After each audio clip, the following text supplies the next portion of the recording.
We go. Hello, everyone, and welcome to another Men Talk Feminism interview. I am so chuffed to have Dan Stone here with me today, aka the Feminist Father, becoming more and more known across social media as the Feminist Father, why it is important. And Dan has also left an entry on our Men Talk Feminism platform. Thank you very much for that. And hello, welcome, Dan.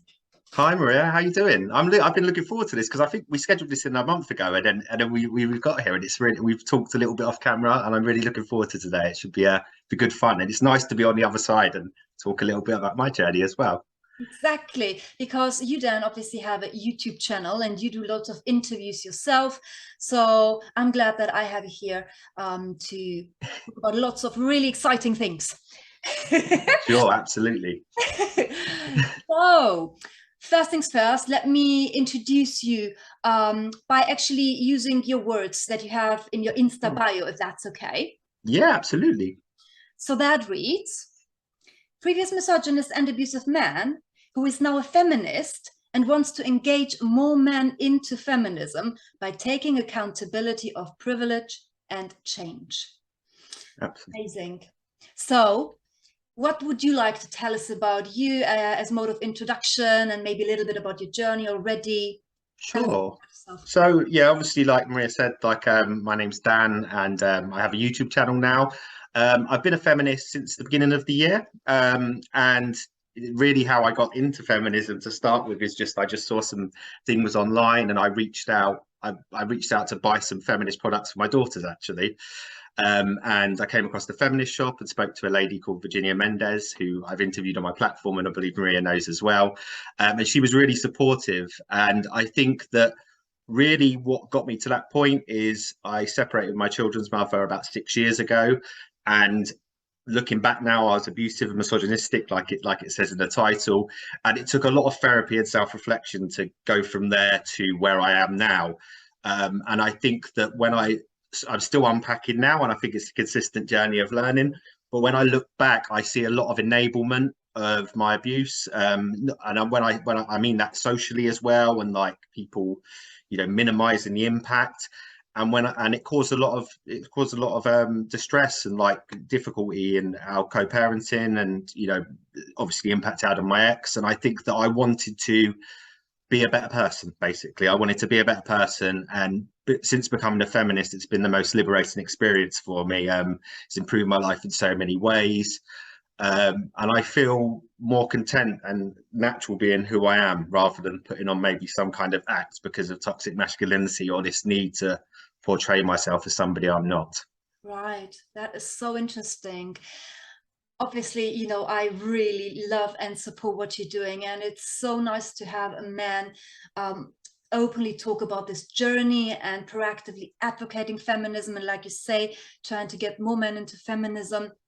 I personally believe, as a woman and feminist, that is exactly what we need, because there won't be any changes without men on board. And that's also why I started the platform. Yeah. So yeah, we'll talk a bit more about your journey and everything around it, what you do. So first things first, though, you kindly gave me permission to also quote, to share another quote of yours that you actually Sure. shared with me in our private correspondence. I wanted to share this because I think it's almost like an important disclaimer to put out there. Yeah. You said yourself, when I talk to men, I say that nothing makes up for abusive behavior, and you aren't owed an apology or trust. And the motivation is to be a better person moving forward and taking accountability of your need to assist the recovery of the victim by being a better man. So this is to highlight that you're not doing this for redemption, absolution, but for the right reasons, as far as I can see. Yeah, absolutely. And I think and I talk about this a lot when I've talked to my other interviews with people, and what I've learned is that feminism for me, as a man who's a feminist, is about being conscious, because we don't have a lived experience. And I think as human beings, naturally, obviously, if you've done something wrong, people would like forgiveness. People would like these things because it's a human thing to want to be forgiven. But I think a lot of abusive people think they're owed it by change, and you're not. And I think that sometimes then misrepresents the need for change. The need for change shouldn't be because you want things to be made up for, because it doesn't make up for it. The need for change needs to be self-reflecting, so you can't change or eradicate the past, but what you can do is be a better person. And the only way I think you can reassure somebody, a victim or somebody mistreated, is by validating their experience. And anything that minimizes it or doesn't take responsibility, or the suggestion of, oh well, look, I've said sorry, I'm a different person now, it still doesn't make up for what happened. And I think that's a stumbling block for a lot of men, because we're not taught to concede privilege in a broader sense on any aspect. We're taught to lead, we're taught to any aspect of media, especially modern media is getting better, but certainly my era of growing up in the 90s was you fight to be to the top. So it's very alien. And I think that one thing I would say to a lot of men is that if you can engage it in looking at feminism not as the ignorant stereotype, it's a man-hating club, which it isn't. It's, for me, it's the most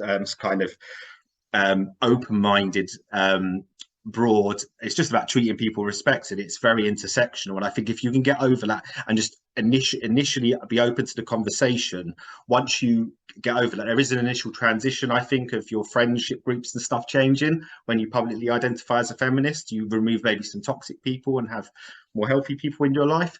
But afterwards, it's such a liberating experience, because I feel it was always within me to be a feminist. And whilst I take full responsibility for my abusive behaviour, you have to obviously look at the triggers and what perpetuates this, because I don't think any abusive person initially thinks they are abusive, and that's the problem. And I think you have to break it down. And I think that a lot of what it came from was this idea that I had to portray myself in this way. I grew up in care, and there was lots of things, and they're not excuses, they're reasons to go, right, this is what happened to me. I have children. I don't want them to be surrounded by these mixed messages, because I messed up my life and I hurt people I loved, and I want to change that moving forward. I can't change what I've done before, but I can certainly take accountability. And it's so important, especially with daughters, I think, that I took accountability eventually, because at least it's sending a message to them that was unacceptable. If I'd never taken accountability, they could have got themselves in abusive relationships and go, well, like my dad's portrayed it. And it was difficult, I think, because the tagline of being an abuser, it's hard to admit that. I think, people don't want that, but it's important to do it. And it took me a long time, and I have a lot of regrets. I hold on to a lot of guilt. And I think it's important to have guilt to make sure, not so much shame. You've got to try and let go of shame. And it's kind of a balance between, you have to kind of forgive yourself, but hold yourself accountable so you can move forward. And it's a constant balance. And it's all about your own journey. It's not about receiving something back, because my job I see now is just making things as easy as possible for my ex-partner and my children to move forward, and be as accommodating as possible, because I put myself in this position by previously behaving like that. Thank you very much for sharing that. I think, it takes a lot of courage to own that kind of label in that very public way that you do. And you have a very nuanced, discerning way to talk about everything. And I agree, accountability is key, obviously. And so I applaud you for how you put things out there and the work you're doing, and very happy to amplify this. I mean, really, Men Talk Feminism, the platform, is about getting more men on board, and you're doing the work, which is fantastic, So thank you very much. Can I just add one thing as well, Maria, to that as well, is that I think there's also a presumption of how a victim feels, and all victims will feel a different way based on their life experience. So I think that you have to acknowledge that any part of abuse is bad, but also not make presumptions on how people will react. Somebody might not react in a very, I suppose, atypical victim way, but that doesn't then justify the abuse as well. So I think you always have to listen to the person's journey, because you know, whilst if somebody has an anxiety, and one thing I used to do a lot was I've changed now, but my ex still has that anxiety. But that anxiety is valid, whether or not you know you're going to do the behaviour or not anymore, because that's their previous experience, and you have to validate that. And I think I spent a long time invalidating that because I was like, well, I'm not like that anymore. But it's not about that. It's about seeing things from their point of view. And it's so broad in the sense of like how society works and how men are taught not to concede anything, and that causes so many problems for your own life and other people around you. And you really need to be aware of that. Yeah, thank you for adding that. Absolutely, that's such a good point. And yeah, again, having that self-awareness and the awareness of the impact of actions on other people, and yeah, you're not using how you feel or your position as the starting point. Well, I'm different now, so they should react differently to me. Yeah, No, of course. it's you take into account the dynamics, the impact, and like you said in this quote, that you're not owed anything. You're just trying to do your best now, being really considerate, trying to be as considerate as possible, and yeah, doing the best you can, which is Absolutely. great. And you touched a little bit upon this earlier. Obviously, we all are part of this patriarchal system, and that accounts for a lot, but it's a matter of everyone, and in particular men, becoming aware of how they fit within that and the impact that patriarchal conditioning has had on them. To step out of that is not easy, but that's why you're here, that's why I'm here. And then comes that point where you feel discomfort because you might have some painful realizations. But how you put it is so great. You need to stick with it, and beyond that lies liberation. Yeah, So it does. that's And I think you have to be, it's the casual misogyny that I think is, and even on social media and everything, this is minimized so much. Like people can overtly see people like the Andrew Tate character, who is that he's overtly misogynistic, so that's obvious to see. And I think a lot of people recognize that. There are still people who don't, but that's an obvious example. And I think that most rational people can see that's bad. But I think it's the everyday things like the casual objectification of women that's overlooked. It's like, well, that's not bad, because people I think a lot of men recognize they do that and they don't want to feel bad. But I think that without those everyday things changing, the bigger issues like the Roe v. Wade are going to continue to happen until it's a conscious everyday kind of that's unacceptable. And it will take accountability and it will take change.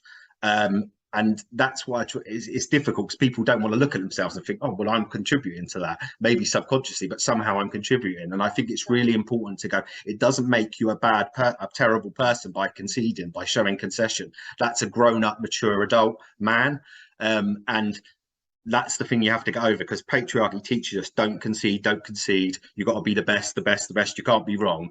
And by having that narrative constantly drilled into you through media, through teaching and growing up in the era that I did, you naturally then bring that into your everyday life, and it causes problems in your personal and professional relationships. And I think it's about connecting those dots, because you don't have the lived experience, and you have to be conscious of it and be open to listening as well. exactly. Yes, I love that. The system, patriarchy, is very clever after all, isn't it, Dan? It builds, I always thought that it builds in these defenses into men so that, you know, the system isn't challenged by those who uphold it. Yeah, of course. Yeah. And this, what you just said, reminded me as well of Robin DiAngelo's White Fragility book. You know it? I haven't read that. No, I haven't read that. No, I haven't. But I'll have a look for it, definitely. Yeah, because I'll have a look on your recommendation now, Maria. I'll definitely recommend it for any white person, honestly. Okay. It draws this parallel and talks about how defensive white people often react when they are called out in terms of being racist. But yeah, what you just said, it makes that point that it's because we've got that binary of good person versus bad person. If you're a racist, you must be a bad person. So of course, no one wants to identify with that label, but we all have to acknowledge it's almost impossible to not have racist traits as a white person. of course. Growing up in this kind of system. Yeah. System, right? So, and it's the same for men and sexism and misogyny. Yeah, and I think you have to go in. There's not just a good and bad. There's a nuance in between, and I think that you have to live within that nuance somewhat to address your problems, because to address your issues and become more of a good person, because nobody's perfect, nobody's completely imperfect, but we sometimes have that binary system of good, bad, and that prevents people from having conversations and changing. And I think you have to have that kind of nuance. I spoke to a trans person called Phil the other day, who was talking to me about their journey, and I was learning about that because that's not something that I have had much experience of. And they were talking to me about the nuance and being open to conversation. I think that's sometimes a stumbling block, is men think very kind of paradigm, good, bad, rich, poor, and it's not that. The nuance in between is where relationships happen, and it's about having continual conversations and being respectful, and that has to happen in the nuance, I think. Yeah, absolutely. Yeah, we're not doing ourselves favors with the binary and that moral, ethical binary of good and bad. Absolutely. Yes. Well, so you touched upon it already a little bit, but I was going to ask you as well at the beginning, how would you define feminism? You talked about intersectional feminism in particular. What's feminism to you? I think in a very simplistic way, it's about treating people with respect. And that might seem somewhat simplistic to put it down to, but I think as an entry point to try and engage men, it's the most inclusive kind of group that I've ever been a part of. And it's not this man-hating or singular dimensional thing that a lot of men think. And I think that for me is my experience. Like when I came into it, I didn't really even realize about the intersectional part of it until I opened up to the idea. And I think that a lot of men are ignorant, like I was. And for me, it's just about supporting groups who are marginalized. Now, one thing I said the other day is that feminism for me is supporting groups who are oppressed. Now, at the moment, privilege lies, it has for a long time, with men. So we're focusing on other groups that are oppressed. But if there became a time when men were oppressed, they would support that group as well. And that's what the movement is. It's about treating everybody with equity and treating everybody, giving people the ability to be who they are and not feel, oh, by being who I am, I'm going to be judged or harassed unfairly. And I think that there's very much that I think a lot of men think as well, and I think this is important as well. I know it's going a little bit off the tangent on the question, but is that men say, yeah, but a man should be a provider, should be this, should be that. And that's a type of man and a trait, and that's fine. All we're saying is that's not the only type of man you can be. There are other types of men you can be. You can be the stay-at-home dad man. You can be, the childcare man. You can be, the I don't know, the nurse, or these stereotypes that are seen as negative. And I think that for me, it's just simplistically, it's about treating people with respect and equity and allowing people to be who they are without judgment. Yeah, love that. Absolutely agree.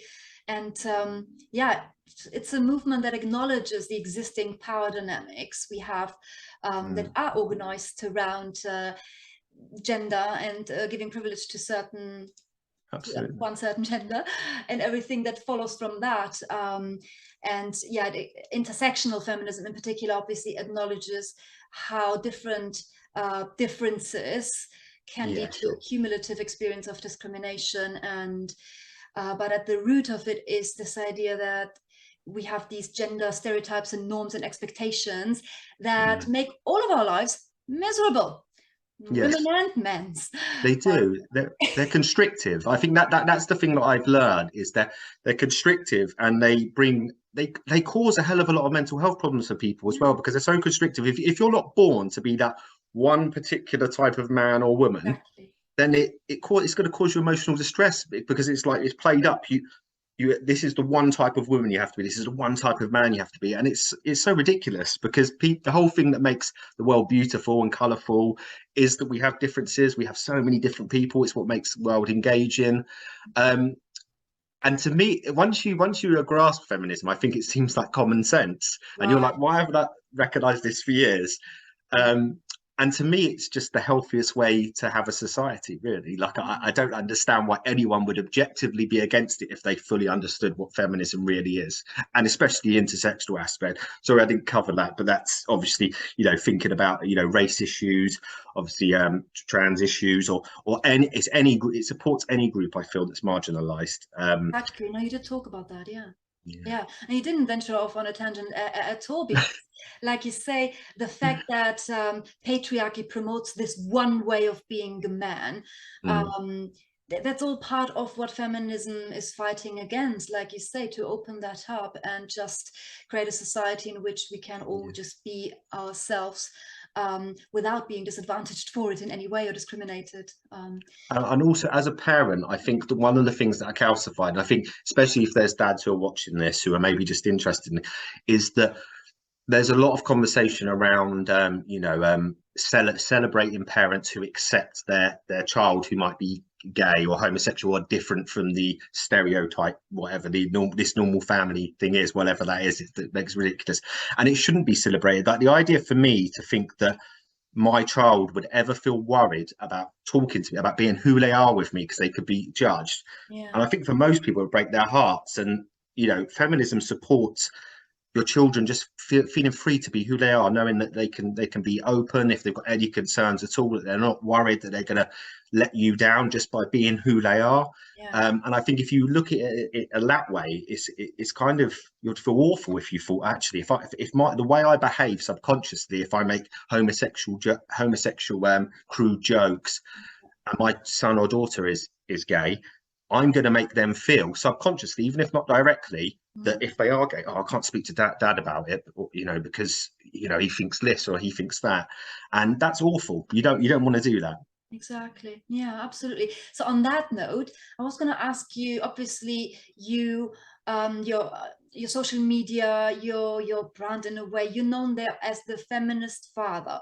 And I was going to ask you why that specific angle on parenthood, being not just a feminist man, feminist father. You mentioned your two daughters, and what you just said, I guess, is one reason, but can you tell us a bit more why that specific angle? Yeah, sure. So when I did a course with a lady called Catherine Bailey, who runs a channel called Think or Blue, at Think or Blue on Instagram. She's got great content as well, and on TikTok. And I got in touch with her because I saw an interview that Virginia had done with her online. You know how social media works, you see these things. And she did a feminist parenting academy, like an online course that I signed up for, that was a real eye-opening thing about the intersectionality, about parenting without gender. And I wanted to be a better dad. So I think that the reason why the feminist father thing came along is, for me, I think there are obviously lots of fathers, but there are lots of men who are ignorant to feminism. And I think opening a door to say, well, how would as a starting block, just to have that conversation, to say, how would you feel if this impacted on your children in this way or that way, is opening the door. And I know it's important, obviously, to treat everyone with respect and all women with respect, but I think so many men are so far away from it that was the initial conversation. And I think a big thing for me personally was that once I took accountability, I was aware of the impact that would have on my children because it's taken so long. And that was another stumbling block for me for doing it. But I think it was so important to go, the way I behaved was wrong, and they're still very young, but if they want to have those conversations when they're older, I will take full accountability, and the impact it had on them. And I think for me, it was just about, I wanted to make this about my children and my journey, because for a long time it was about my ex-partner and what I felt I deserved by doing X, Y, and Z. And I wanted to, engage parents, engage men as well, about the impact these kind of misogynistic attitudes have, not just on yourself, but your children, who you essentially love more than anybody else. Mm-hmm. Lovely. Yeah. I mean, I wish we could address everything that is wrong with the people that currently live on this planet. But I think, yeah, one key way forward is focusing on the next generation. So, yeah, that's great because of that as well. And it's interesting. You have two daughters. I think any dad who has a son who identifies as a boy and son, has such a great opportunity to shape the future in a better way.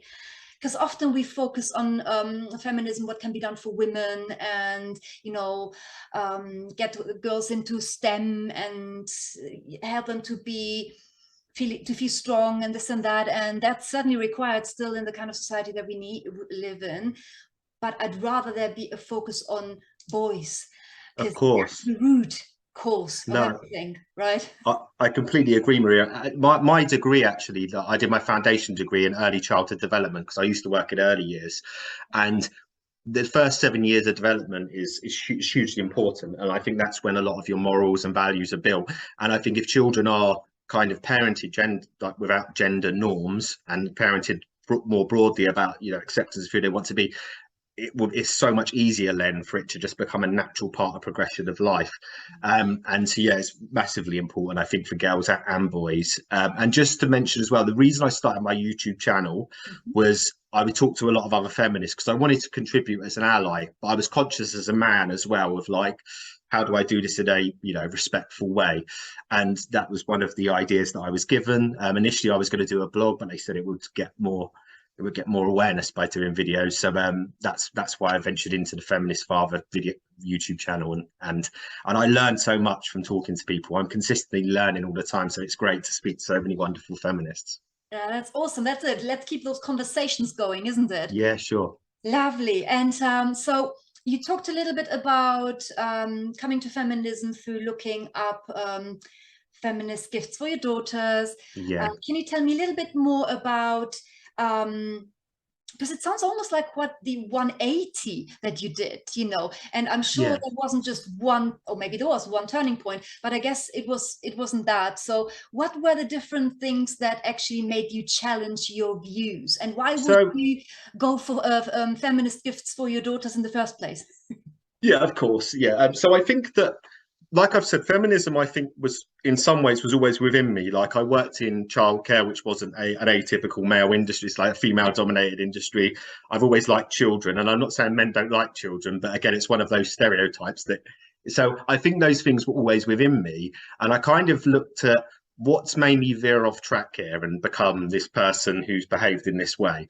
And I looked back, you know, even to my childhood, growing up in care, and some like attachment issues I had a lot of therapy. And I think the sort of turning point of making that transition from, you know, publicly becoming a feminist was I was worried about how I'll be received, because I wanted to be authentic. I didn't want to be performative. So I thought, for me to be authentic, I've got to be honest about my abusive past. I've got to, you know, it's not going to mean anything if I don't take accountability for that. And I thought, how's that going to be received? You know, because it's a bad thing. You know, it's a bad thing. And am I, you know, how can I do that respectfully? And Virginia was so open and honest, where like, let me have these conversations. Just go, I bought something off of her shop. So when I say that, it's more about talking to Virginia, and then we became friends on Facebook, and we just messaged a lot. And she was very helpful in the early days, you know, and I did the course with Catherine. So I think I publicly became a feminist, I would say around end of May. But I would say those first 5 months were about me taking accountability, making sure that I was, you know, doing it for the right reasons, you know, being aware of my privilege, being aware of, you know, my ignorance, because there's still times now when I'm challenged. And I think it's really important when those things come up. I think that's the stumbling block where I think a lot of men could fail, because it's like, oh, well, that says I'm bad. It doesn't. You've had a lifelong of being taught bad things and bad practices, so they're imprinted. So you're not going to change overnight. You're constantly learning, and those moments now, those periods of reflection, I see as positive, as much as they're challenging. Like old movies that I used to love, because I'm conscious now, I see all of the misogyny in them, and I didn't see it before. And sometimes it makes me feel bad, or I look at old posts, like memories from Facebook from years ago that I've posted. And I don't condemn that person and say that person's a terrible person. What I say is that person's unaware and unconscious. Yeah. And I think that's the important thing to say. It doesn't mean men are all terrible. You were just unconscious, and you perpetuated this terrible narrative for years, like almost brainwashed into thinking these things were okay. So it's going to take time and constant effort. And even now, I think, you know, sometimes I make mistakes. In terms of, I might say something, but I always hold myself accountable now, and I apologize and say, actually, and I'll take that as a learning moment. And I think it's important not to condemn yourself, but keep on, and then eventually it will become natural, like anything, like learning to ride a bike or learning to swim. The more you do it, eventually it becomes part of your subconscious, but initially you have to be conscious all the time of these things. Yeah. So I think that was the first 5 months. I wanted to make sure I got to a space where I was really, really doing this authentically, and I wasn't going to be doing it for any of the wrong reasons. It was purely because I wanted to be a better person, and I was doing it in the most respectful and right way. And even now, I still, if I have any questions, I'll I've got a few feminist friends now who have been feminists for years, and especially women as well. I'll speak to them and go, do you think this is appropriate? How's this?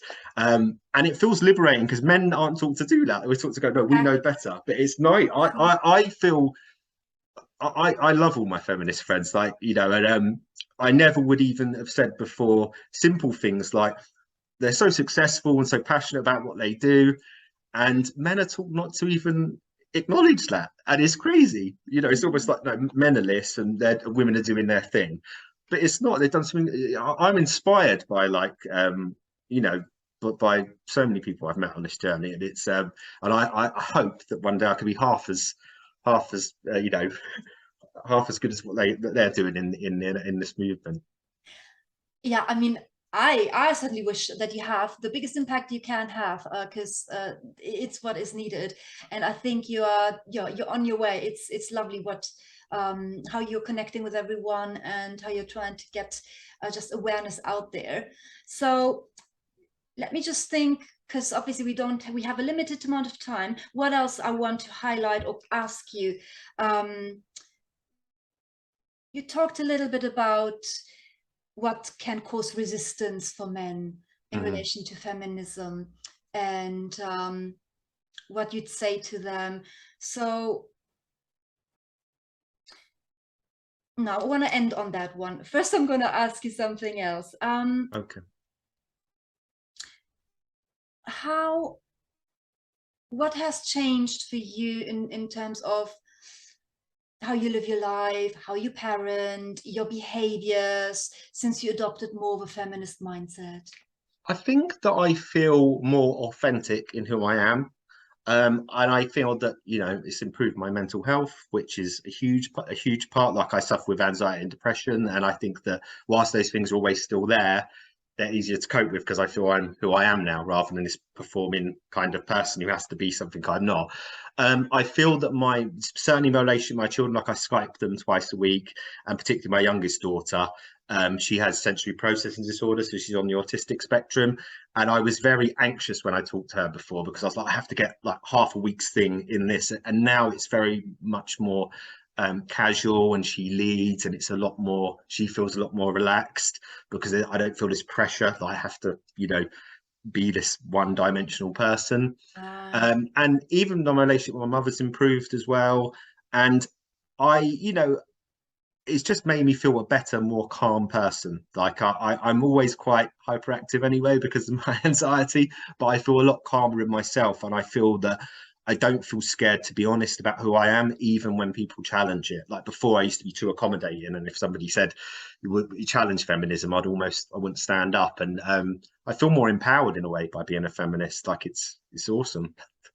And obviously you're doing these proactive things like the YouTube channel, etc., that was born out of that. So that's great. Yes. And so, yeah, I mean, for me, really, it's about how do we get more men to open their eyes, to be able to ask questions and sit with a bit of discomfort for all that reward, and, which would help the world. So what would you say to men who are where you used to be, maybe even anti-feminist? What would you say to them? I would say that if it's everything's a step, rather than go from I'm not a feminist to I'm going to publicly announce I'm a feminist, because I understand that's a big jump. Do it in steps. So if you're just kind of like because I think everyone would say they're a respectful person. And for me, like I said before, that's what feminism is about. So if you think you're a respectful person, which I think most people do, and you find these things maybe somewhat challenging, reach out to some feminists who do some great work, like Virginia, like Catherine, like Maria, for example, and reach out to women who are feminists as well. I think initially you can always message me as well, but I think that it's important to speak to women, because it's about how they're marginalized a lot in society. And you'll realize that whilst they're not these kind of, I hate the terms, but you see them on social media like feminazi or man hating. It's not like that at all. It's just about, and they'll have a respectful conversation with you. They'll listen to your concerns and worries. And in my experience, 99.9% of feminists who I've spoken to are supportive of men being part of the movement, and do it in stages. So talk to people, and maybe look at content online. And you know, you don't maybe have to make this big announcement on your social media platforms, but just align, start following some people, look at some content, but asking questions. I think for me, you live life in a broader sense, and you're unconscious, you know, and consciousness is about being challenged and hearing things that are difficult. And you'll hear things about yourself that are difficult. But if you can be self-reflective and make concession equals liberation for me. Concession equals better physical and mental health, better personal and professional relationships. And it's going to be a change because you've been taught this subliminally your whole life, but it'll be a positive one. And there might be a transition in your life where you kind of change your friendship groups slightly, but that's because they might not align with your values anymore. But then you'll realize that, and it might be a little bump, but just do it in stages. Reach out to people is the most important thing, and talk to people, because it's not scary. It's not this scary man-hating club at all. It's a very, very welcoming, liberated community. Awesome. Yes, and I love that concession equals liberation. Love that. Thank you so much. I think that's a great note on which to end, even though I could keep talking for hours. Yeah, but no, maybe exactly. on another occasion. So thank you so much, Dan, for doing that. It's a pleasure, Maria. Thank you for having me on. I've really enjoyed it. Thank you so much. Awesome. And take care. All the best with your work, and you know, we'll keep talking anyway. Everyone, check out Dan's entry on our website as well. Go to his YouTube channel. Everything will be linked as well. You find it on Men Talk Feminism as well. And thank you for watching, everyone. Have a good day. Keep doing your great work too, Maria. Take care. Bye-bye. Thank you so much. Bye.